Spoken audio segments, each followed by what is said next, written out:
The elderly couple who had stood up for her that night at the Golden Fork had become regular customers at her restaurants. They were in the audience today, nodding in approval. They had joined the Community Advisory Board for the Fresh Start initiative, sharing their decades of experience and wisdom. What happened that night could have ended with one bad review and one fired waiter, Michelle said, her voice carrying to every corner of the room. Instead, it became a catalyst for real change, because people like you decided that enough was enough. She showed a final slide. A collage of social media posts, news articles, and personal stories that had emerged in the wake of her review. Every person who walks through a restaurant's doors carries their own story, their own dreams, their own dignity. Our job isn't just to serve them food, it's to serve them respect. The applause was thunderous. People were standing, some wiping tears from their eyes. Mrs. Chen made her way to the front of the room, carrying a large envelope. "Dr. Bennett," she said, her voice carrying through the microphone she'd been handed. "The Golden Fork would like to be the first restaurant to fully fund a scholarship for the Fresh Start initiative. We want to ensure that what happened in our restaurant never happens anywhere again." Michelle accepted the envelope as cameras flashed. But her attention was on a group of culinary students in the back of the room, their faces shining with hope and possibility. They were the future of the industry, and thanks to one difficult night and countless people's determination to do better, that future was looking brighter than ever. "This isn't the end of our story," Michelle concluded, looking out at the crowd. "It's just the beginning of a new chapter. And everyone in this room is holding the pen." 3 months after the incident at the Golden Fork, Michelle stood at the podium in the city's largest culinary school auditorium. The room was packed with restaurant owners, servers, culinary students, and food industry professionals. Every seat was taken, and people lined the walls, all eager to hear her speak about transforming restaurant culture. "Change doesn't happen overnight," she began, looking out at the sea of faces, "but it can start with a single moment." She clicked to the first slide of her presentation, showing the Golden Fork's new training program in action. Mrs. Chen stood proudly in the photo, leading a workshop on inclusive service. The restaurant industry had undergone a remarkable transformation in the past few months. Michelle's review, which had gone viral within hours of publication, had sparked a movement that went far beyond one restaurant or one city. Her words had given voice to countless others who had faced similar treatment. The Golden Fork could have tried to minimize what happened that night, Michelle continued, showing the next slide. Instead, they chose to become an example of positive change. The image showed the restaurant's new hiring practices, including blind resume reviews and regular staff feedback sessions. In the audience, she spotted the young server who had shown her kindness that night. She was now the Golden Fork's new head of staff training, helping other restaurants develop their own inclusive service programs. The young woman gave Michelle a small wave and a bright smile. "But this isn't just about restaurants," Michelle said, clicking to a new slide. "It's about how we treat each other everywhere." The screen showed statistics about discrimination in public spaces, but also highlighted success stories of businesses that had made real changes. The back door of the auditorium opened quietly, and Michelle noticed Mrs. Chen slipping in. The restaurant owner had become one of the most vocal advocates for change in the industry. The Golden Fork's new policies had become a model for other establishments, and their business had actually improved since the incident. "Last week, something amazing happened," Michelle continued, her voice warm with emotion. "A young woman came to one of my restaurants. She told us she'd been saving up for months to celebrate her college graduation. She was wearing jeans and a t-shirt, and she was dining alone." The audience leaned forward, completely engaged. "Our staff treated her like the queen she was," Michelle smiled. "They explained every dish, celebrated her achievement, and made her feel special. At the end of her meal, she started crying. She said it was the first time she'd eaten at a nice restaurant without feeling judged." Phones had appeared in many hands, recording this moment. Michelle knew her words would spread beyond these walls, just as her review had done. "That's why I'm proud to announce the launching of the Fresh Start initiative," she revealed, unveiling the program's logo on the screen. This partnership between restaurants, culinary schools, and industry leaders will provide training, resources, and support to create truly welcoming spaces for everyone. The room burst into applause. In the front row, several restaurant owners were already filling out the sign-up forms that had been distributed earlier. The program includes free sensitivity training for staff, anonymous feedback systems, and regular community input sessions, Michelle explained. But most importantly, it includes scholarships for aspiring restaurant workers from underrepresented communities. She clicked to the next slide, showing the first group of scholarship recipients, 15 diverse faces beaming with hope and determination. These students will become the next generation of restaurant owners, chefs, and industry leaders. They'll create spaces where everyone feels welcome, not because it's policy, but because it's right. Other food critics began sharing similar experiences, both personal and observed. A movement was building, with restaurant workers and customers alike calling for better training and accountability in the service industry. Mrs. Chen's final message of the day included a photo of Thomas's resignation letter alongside a new company policy document outlining zero tolerance for discriminatory behavior. "Your review hasn't even been published yet," she wrote, "but it's already changed us for the better." Michelle's assistant stuck her head in one last time before leaving for the day. "The reservations at your restaurants are full for the next month," she reported. "People are calling it a stand against discrimination to eat at your establishments. They're saying you're not just a critic anymore, you're a voice for change." Looking at her finished review, Michelle felt a mix of sadness and hope. One dinner had exposed an ugly truth, but it had also revealed how many people were ready to stand up against everyday discrimination. Her review would be published tomorrow, but the real work of creating lasting change was just beginning. The next morning, Michelle sat at her desk, staring at her computer screen as social media exploded with accounts of the previous night's events. The story had spread far beyond Chicago's restaurant scene, touching a nerve with people across the country. Her phone hadn't stopped buzzing since sunrise. "You need to see this," her assistant said, hurrying into the office with a tablet. She pulled up a video that someone had posted from the restaurant. The shaky footage showed the moment Michelle revealed her identity, captured from a nearby table. It already had over 1 million views. The comment section was flooded with similar stories from people who had faced discrimination in restaurants, stores, and other public places. Some shared their own experiences of being judged by their appearance, while others described witnessing similar incidents and regretting their silence. "The Golden Fork's social media has gone dark," her assistant continued, scrolling through various updates. "But people are leaving reviews everywhere. Their rating has dropped 3 stars overnight." She paused, looking up. "Mrs. Chen has been trying to reach you all morning." Michelle nodded, taking a sip of her morning coffee. "I saw her messages, but before I talk to her, I need to finish this." She gestured to her computer screen, where her partially written review waited. This wasn't going to be her usual restaurant critique, it needed to be something more. The office phone rang again, this time showing a number she recognized.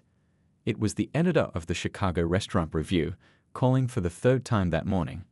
Michelle picked up, knowing she couldn't delay this conversation any longer. "Have you seen the numbers?"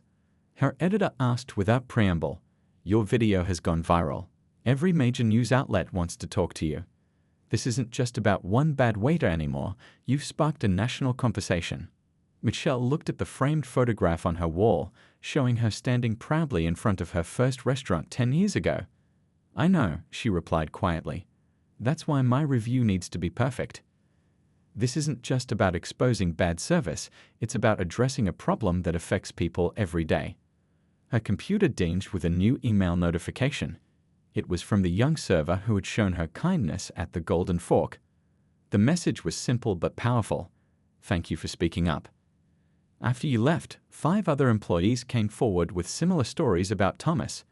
Mrs. Chen called an emergency staff meeting for this morning. Things are finally changing. Michelle's phone buzzed again. Another message from Mrs. Chen.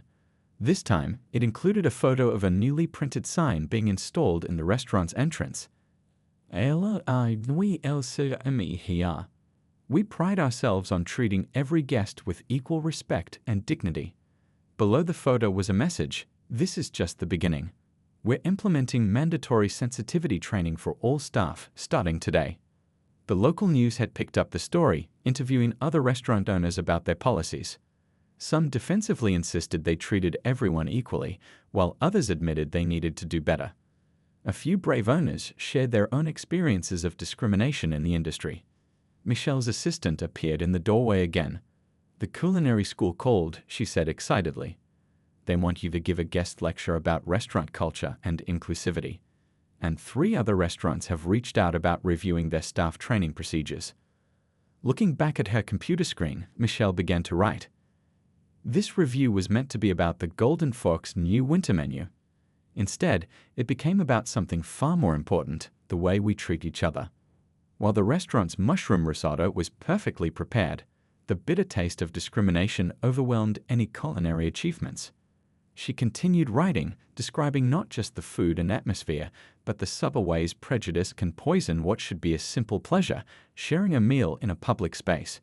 She detailed both the negative and positive moments: Thomas's discriminatory behavior, but also the young server's quiet act of kindness, the elderly couple's stand against injustice, and Mrs. Chen's commitment to change. By afternoon, the story had reached national news. Michelle's phone rang with a call from a major morning show wanting to interview her. Restaurant industry publications were calling it a watershed moment, forcing many establishments to examine their own practices. "Because the true measure of a restaurant isn't in how they treat people they think are important," Michelle continued. "It's in how they treat every single person who walks through their doors. Tonight, your restaurant failed that test spectacularly."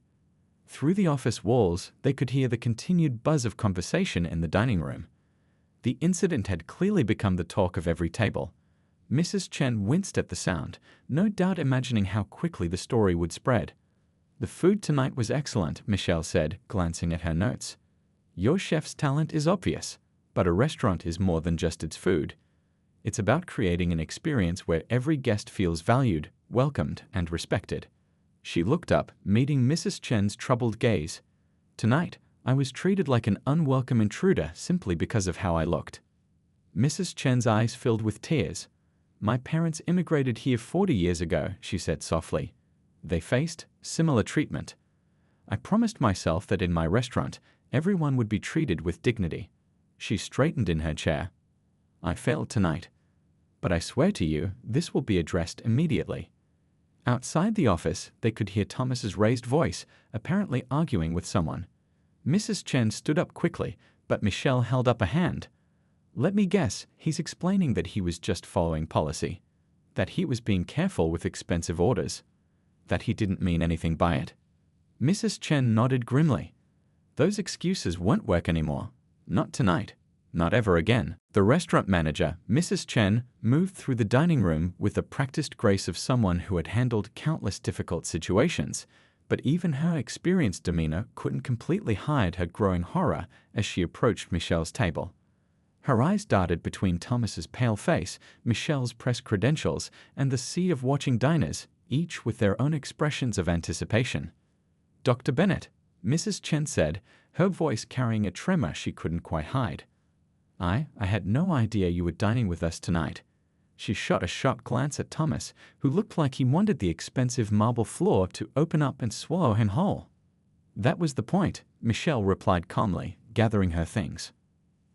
"I always review restaurants as they truly are, not as they pretend to be when they know a critic is present."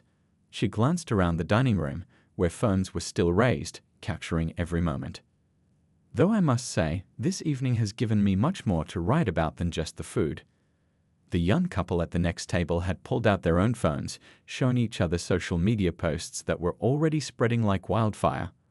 "Look," the woman whispered to her partner, though loud enough for others to hear, "people are already sharing what happened. It's trending." Mrs. Chen's professional mask slipped further.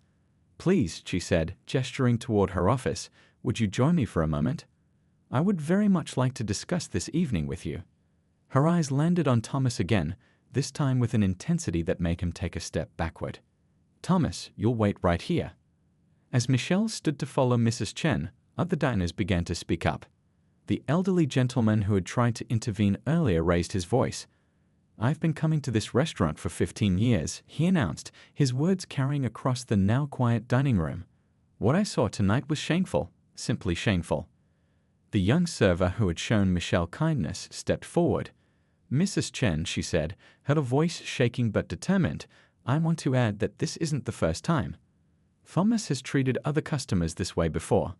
Some of us have tried to say something, but she trailed off, but her meaning was clear. Mrs. Chen's face tightened. Thank you for speaking up, she said to the young server. Please, Dr. Bennett, this way. She gestured toward a discreet door near the back of the restaurant. As they walked through the dining room, Michelle could hear snippets of conversations from various tables. I can't believe he didn't recognize Dr. Bennett. My sister loves her restaurants. Isn't she the one who started that scholarship program for aspiring chefs? I read her reviews every week. The office was a small but elegant space with framed reviews and awards covering one wall. Mrs. Chen's eyes kept darting to a particular framed article, one of Michelle's reviews from the previous year that had helped launch the Golden Fork to prominence. Dr. Bennett, Mrs. Chen began, closing the door behind them. I cannot begin to express my horror at what happened tonight. She sank into her chair, looking suddenly much older than she had moments before. We pride ourselves on providing exceptional service to all our guests. What you experienced? She shook her head, words failing her. Michelle took the seat across from her, placing her notes on the desk between them. Mrs. Chen, I've been reviewing restaurants for 15 years. I've owned my own establishments for 12 of those years. Do you know why I always conduct my reviews anonymously? Mrs. Chen shook her head, though her expression suggested she was beginning to understand. The other diners had abandoned any pretense of not watching. Some had even taken out their phones, sensing they were witnessing something significant. The young server who had shown Michelle kindness earlier pressed her hands together in what looked like silent applause. I didn't.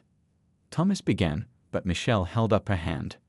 You didn't know who I was, she finished for him. That's exactly the point. You didn't know if I was a food critic, a business owner, or someone who saved for months to have a special dinner. And it shouldn't matter. Every person who walks through these doors deserves the same respect and service. The elderly gentleman who had stood up earlier was nodding vigorously. His wife had tears in her eyes.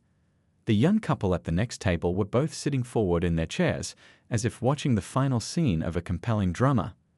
Now, Michelle continued, her voice carrying clearly through the hushed restaurant. I'd like to speak with your manager.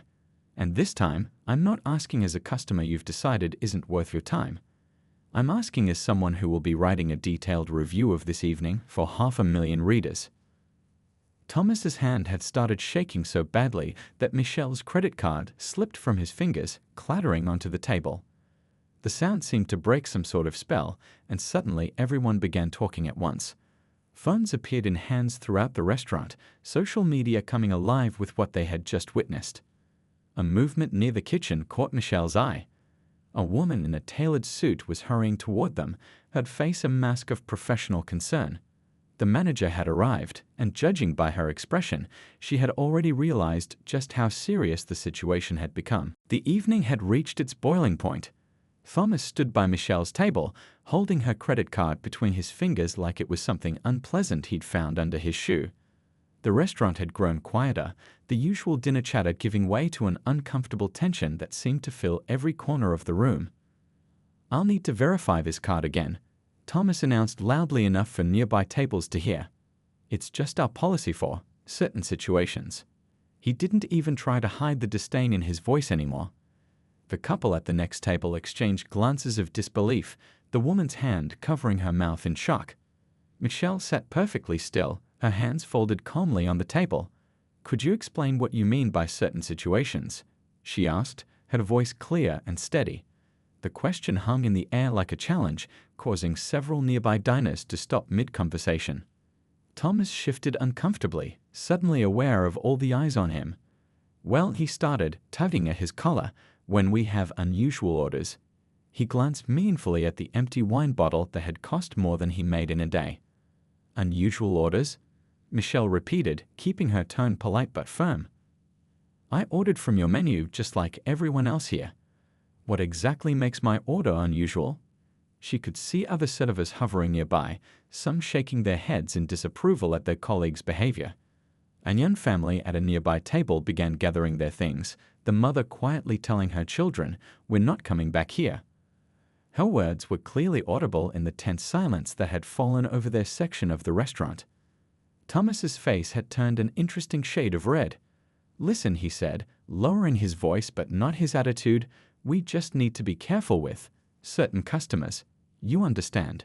He emphasized the word certain while glancing pointedly at her casual clothes and then her skin color.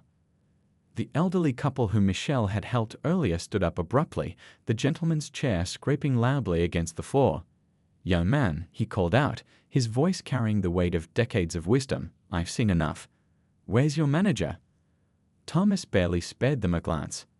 "I'll be with you shortly," he said dismissively, still focused on Michelle's credit card. He made a show of examining it under the light, turning it over as if searching for signs of forgery. "I don't think you understand," Michelle said quietly, reaching into her purse. "I'm not asking you to explain yourself to me." She pulled out a small leather folder, different from her wallet. "I'm giving you the opportunity to explain yourself to the readers of the Chicago Restaurant Review." The color drained from Thomas's face so quickly that for a moment Michelle worried he might faint. His hand, still holding her credit card, began to tremble slightly. Around them, the restaurant had gone so quiet you could hear the soft music playing from the kitchen. The Chicago Restaurant," Thomas stammered, his eyes fixed on the press credentials in Michelle's hand.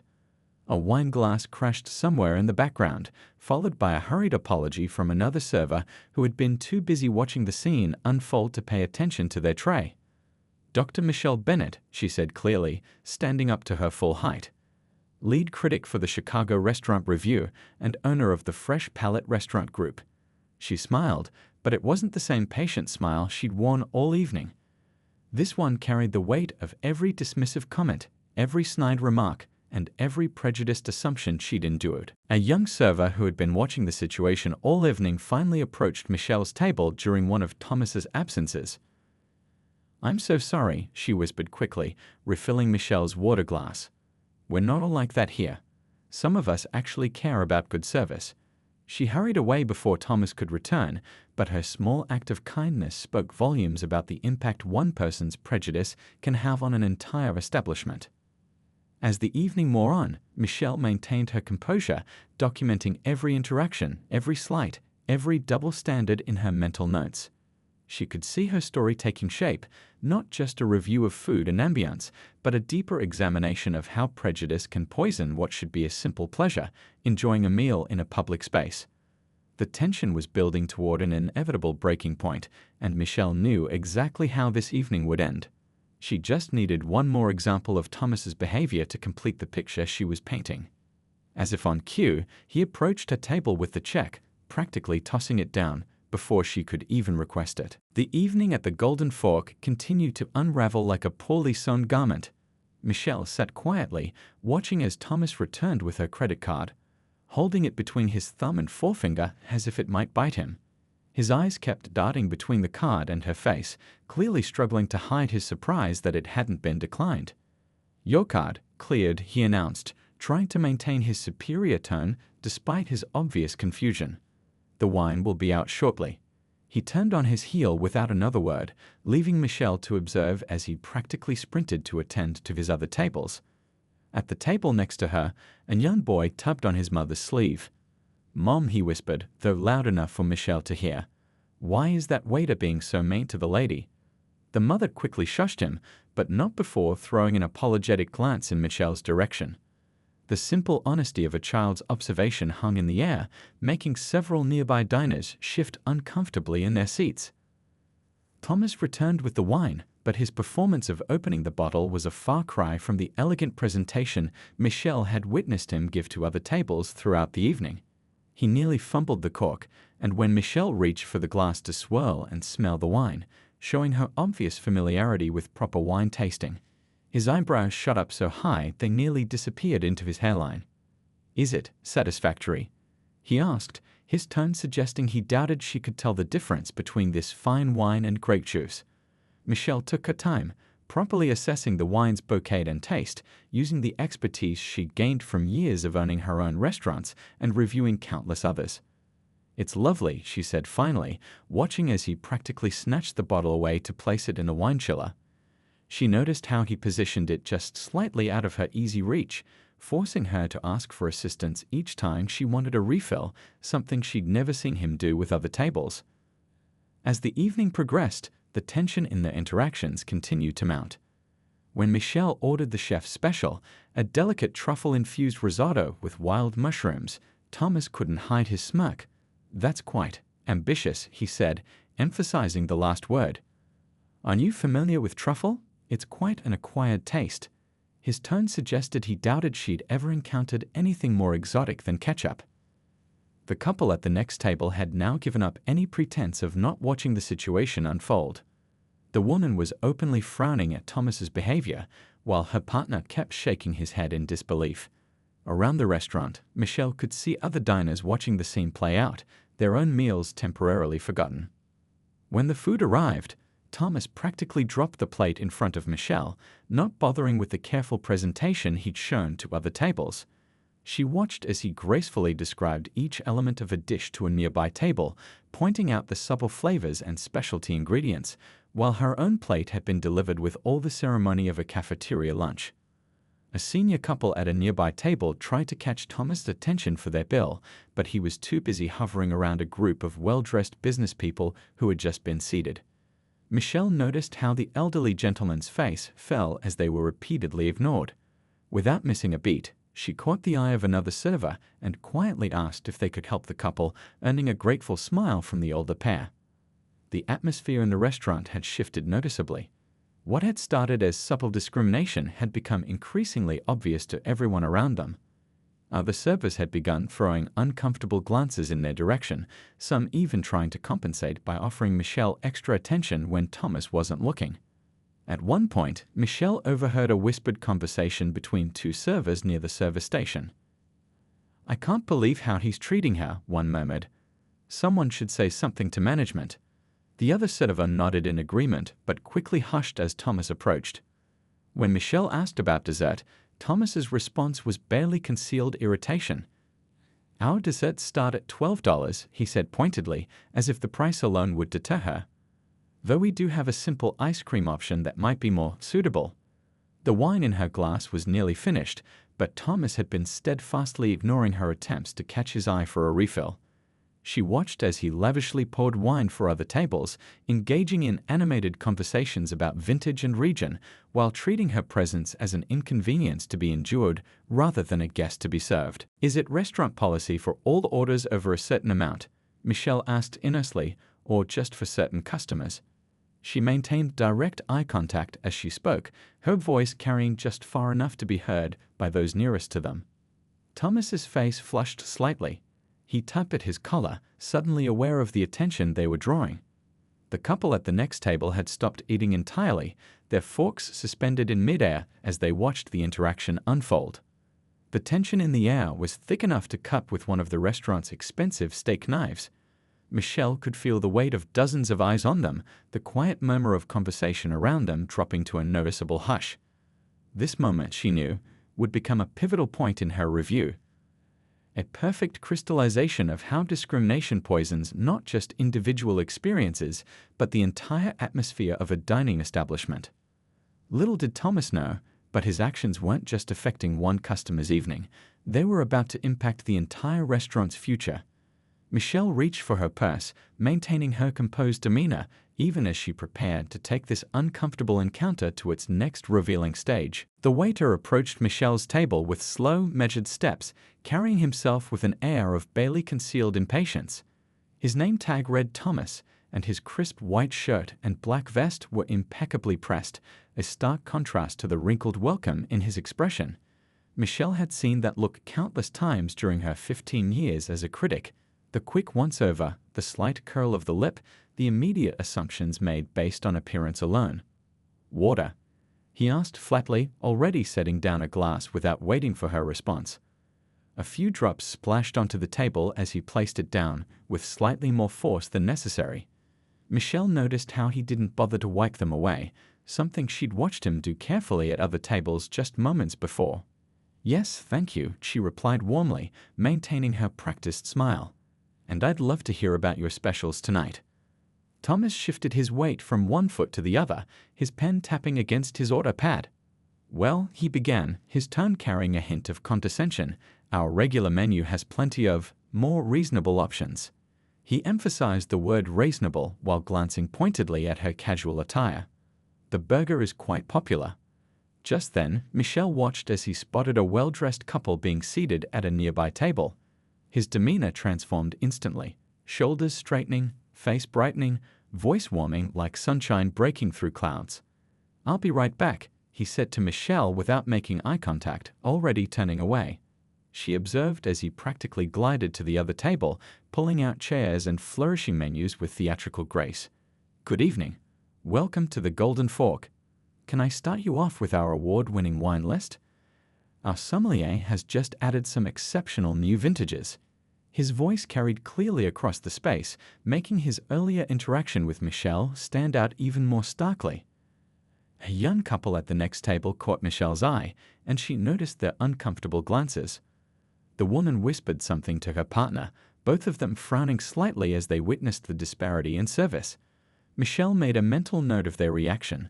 It would make an important point in her review about how poor service affects not just the target, but the entire dining atmosphere. When Thomas finally returned to her table, he was already looking past her, as if she were merely an inconvenient pause between more important guests. "Have you decided?" he asked, not bothering to mention the specials she asked about earlier. "Actually," Michelle began, "I'd love to know more about your wine selection." She kept her voice steady and professional, despite the growing knot of disappointment in her stomach. This was far from her first experience with prejudiced service, but it never stopped being disheartening. Thomas's eyebrows rose slightly. "Our house wine is $15 a glass," he said slowly, as if speaking to someone who might have trouble with basic math. "We do have a 2-for-1 happy hour special at the bar, though that ended at 6. He glanced at his watch meaningfully. Michelle could hear him explaining the intricacies of a $200 bottle of Bordeaux to the nearby table, even as he steered her toward the cheapest options. She noticed how he positioned himself to keep an eye on the other table while taking her order, his attention clearly divided and prioritized. "I noticed you have a 2015 Chateau Margaux on your list," she said, watching his expression shift from dismissive to suspicious. "I'd love to try that." His face tightened, and he cleared his throat. That's a $400 bottle, ma'am." The word "ma'am" came out slightly stressed, carrying a weight of doubt and judgment. "Yes, I'm aware," Michelle replied calmly, enjoying the slight widening of his eyes. "I'll take that, and I'd love to hear your recommendations for an appetizer that would pair well with it." Thomas's mouth opened and closed like a fish out of water. She could almost see the mental calculations happening behind his eyes, the struggle between his prejudices and the possibility of a large sale. Finally, his face settled into a mask of professional skepticism. Perhaps we should take care of the payment first," he suggested, his voice taking on an artificial smoothness, "just to ensure everything is in order. It's restaurant policy for certain orders." He glanced meaningfully at her casual clothes again. Michelle noticed several heads turn at nearby tables. A few people shifted uncomfortably in their seats, clearly aware of what was unfolding. An older gentleman at the bar had stopped mid-sip, his glass hovering halfway to his mouth as he watched the scene with obvious disapproval. The hostess led her to a high-top table near the bar, slightly removed from the main dining area.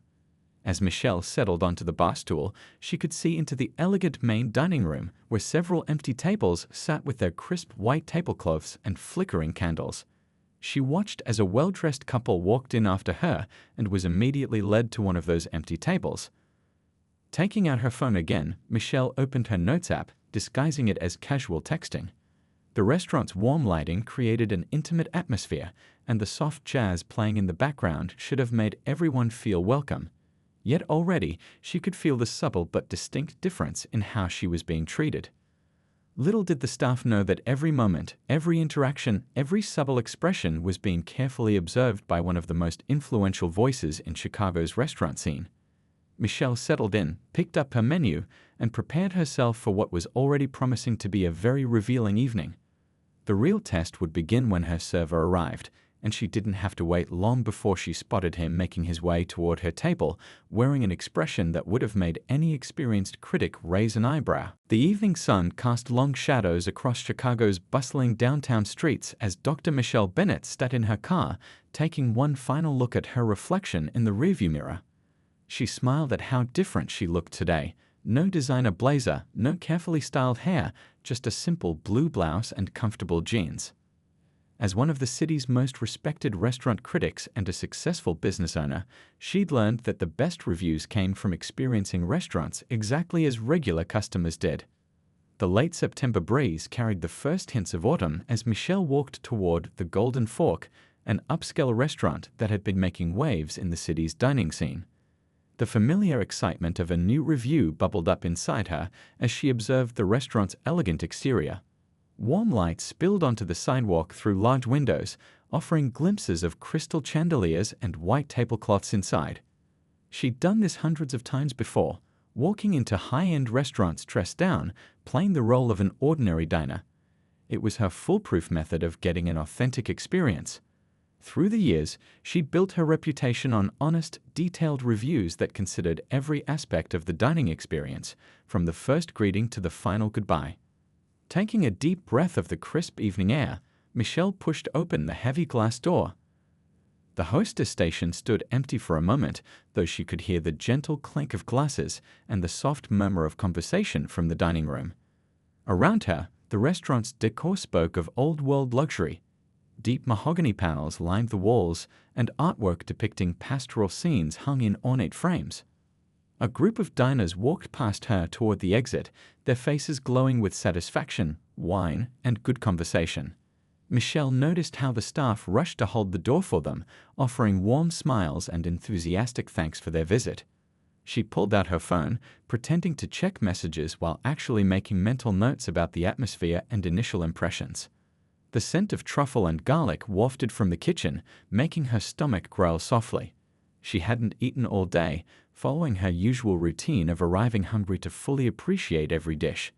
As she waited, she observed the other guests, a mix of business people in suits, couples celebrating special occasions, and what appeared to be a family gathering in the private dining area.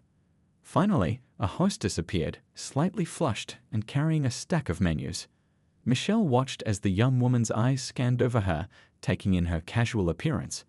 Something subtle shifted in the hostess's expression, so subtle that most people might have missed it, but Michelle had spent years training herself to notice these small details. "Good evening," Michelle said warmly, maintaining her gentle smile. "Table for one, please." The hostess glanced at her reservation book, then back at Michelle with an expression that seemed to hover between uncertainty and dismissal. "Do you have a reservation?" she asked, her tone carrying a hint of doubt. "No, I don't," Michelle replied calmly, watching as the hostess's eyes darted to the nearly empty bar area. She could almost see the mental calculation happening, where to seat the casually dressed woman dining alone. "Well," the hostess began, drawing out the word, "we're quite busy tonight, but I suppose we could squeeze you in at the bar area." She gestured toward the bar seating, despite several empty tables visible in the main dining room. Michelle simply nodded, maintaining her role as an everyday customer. As they walked through the restaurant, she noticed how other staff members paused to greet more formally dressed guests while barely glancing in her direction. Each interaction, each subtle gesture, each shift in tone, all of it went into her mental notebook, building the foundation of what would become a very interesting review.